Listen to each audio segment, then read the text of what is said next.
Una minorenne vicentina ha subito una violenza sessuale in pieno centro storico durante i festeggiamenti di Ferragosto. Il responsabile è già stato catturato, si tratta di un nigeriano di 38 anni, già noto alle forze dell'ordine. Verso le 7:30 della sera del 15, due minorenni stavano passeggiando in centro quando sono state avvicinate dall'uomo. Il nigeriano ha subito allontanato una delle due ragazze, riservando per l'altra le sue attenzioni.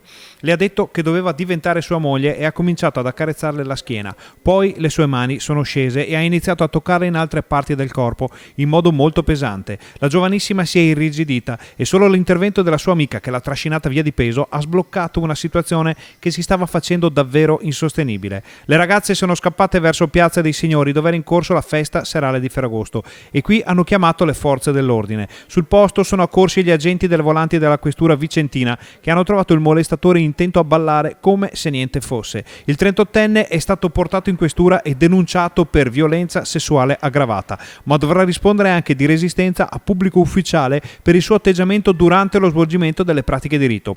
Su di lui, richiedente protezione internazionale già noto per gravi reati commessi a Verona, gravava un provvedimento di espulsione che è stato immediatamente reso operativo. Il 38enne si è rifiutato di fornire spiegazioni sul suo gesto e ha addirittura sputato sui documenti che il personale della questura gli aveva sottoposto per la firma.